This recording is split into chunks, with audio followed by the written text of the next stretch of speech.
que você não está mais morto no pecado, mas você é renascido espiritualmente para viver ao lado do povo de Cristo.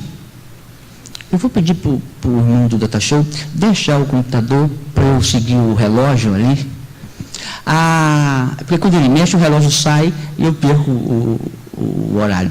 Então, todos nós precisamos disso, passar pelo batismo, porque o batismo, a ceia, deve ser celebrada por pessoas vivas espiritualmente. E isto na representação dos que foram batizados em nome do Pai, do Filho e do Espírito Santo. Este é o sentido de estarmos vivos. Então, você que vai participar da ceia, você deve estar vivo espiritualmente e não morto em seu próprio pecado. A ceia, ela é celebrada para os que têm fome e não para aqueles que não têm fome. Bem-aventurados que têm fome e sede de justiça. Nós precisamos ter fome de Deus para receber a ministração. Senão, isso é apenas um pedacinho de pão que não mata a fome de ninguém e um cálice pequenininho que não mata a sede de ninguém. Precisamos ter fome de Deus. Estava dizendo com os meninos e meninas do batismo, do próximo batismo, que uma das técnicas do diabo de tirar a pessoa da igreja é enfraquecê-la, tirando-lhe o apetite espiritual. Ela vai ficando cada vez com menos apetite, vai ficando raquítico ou raquítica espiritual, e depois qualquer tombo a pessoa cai e não consegue se levantar. Você então precisa ser fortalecido com a palavra do Senhor, mas para isso é necessário você ter fome de Deus, ao invés de ter fome pelo pecado. O que é que guia você? É o seu estômago ou é a sua mente? Sua mente deve guiar você a ter fome de Deus. Seu estômago te guia a ter fome de alimento. Seus desejos te guiam a ter fome do pecado. É natural isto. Nós é que precisamos fortalecer o apetite espiritual. Um biotônico fronteira espiritual. E isto só mesmo buscando. Eu tenho uma dificuldade na alimentação. Quanto menos eu como, menos vontade eu tenho de comer. É diferente de outros. Alguns, quanto menos comem, mais fome tem. Então, se eu sair de casa e não tomar café da manhã, eu quase não sinto falta do almoço. E se eu não almoço, eu não sinto falta do lanche na tarde. Eu vou passando, ali desanda comigo. Porque às vezes eu vou tomar café da manhã 4 horas da tarde.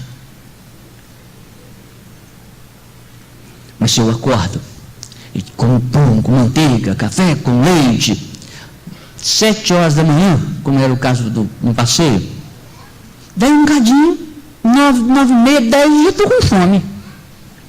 Porque você precisa ser estimulado. E isso é na marra.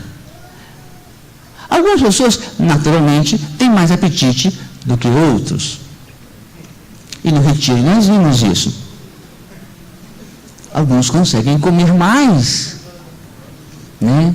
Teve gente que de madrugada foi na cozinha, pegou o resto de frango, foi para a lareira esquentar a carne para comer. Alguns privilegiados possuem mais fome do que outros. Por vista espiritual, nós precisamos observar, invejar os que têm mais fome de Deus. Quando eu era mais jovem, eu não tinha muitos conhecimentos, não sabia muita coisa, mas uma coisa eu sabia: eu tinha que andar atrás de quem era melhor do que eu, em tudo. Profissionalmente, eu tinha que andar com quem conhecia mais. Na escola, eu tinha que andar com os caxias, aquela turma que tirava nota 10. No esporte, eu tinha que andar com quem sabia praticar melhor aquele esporte. E na igreja, quando eu entrei para a igreja, eu comecei a olhar e verificar quem tinha mais gana pelo Evangelho. E é dessas pessoas que eu me aproximava. Porque se você está junto com alguém que toda hora come, você acaba comendo também. Se você está junto de alguém que toda hora para fazer uma oração, você junto com ela vai fazer uma oração também. Se você ficar muito perto de alguém que toda hora fala mal do outro, você também vai começar a falar mal do outro. Este é o princípio. Se aproxime de quem tem fome de Deus, porque é esta pessoa que vai estimular você a também ter fome. Fome de Deus. A ceia é para quem tem fome de Deus. A ceia é também para quem pode discernir o que é corpo, o que é sangue. O apóstolo Paulo diz: quem come e bebe sem discernir o corpo, come e bebe juízo para si. Que corpo é este? Nós precisamos compreender que esse pedaço de pão não vira carne, mas ele representa, é um símbolo do sacrifício de Jesus na cruz do Calvário. Eu preciso discernir isto. Isso não pode ser simplesmente um pedaço de pão. É muito pequeno para eu comer só para estar perto dos outros. Não mata a fome física. Isso aqui é uma representação de tudo que Jesus Cristo sofreu, do sangue dele derramado.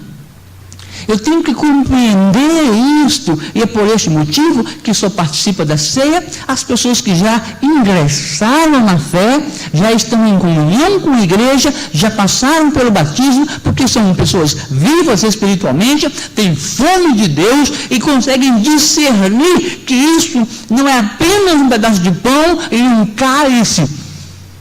Isto é a representação do sacrifício de Jesus na cruz do Calvário. É uma representação do que esse sacrifício criou em nossas vidas, que é a comunhão do corpo de Cristo. Discernir o que é corpo espiritual do que é matéria.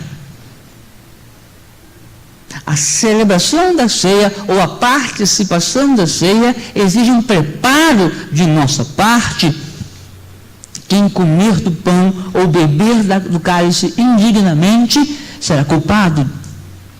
Meu irmão, quem é digno?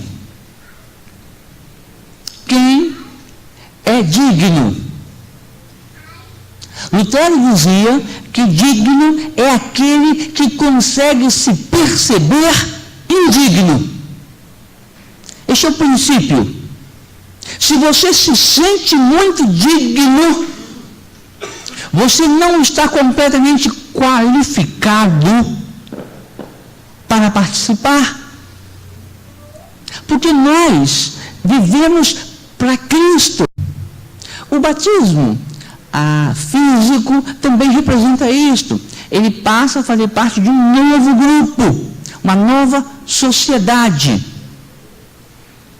No costume judaico, o batismo era ministrado quando a pessoa ingressava naquela religião.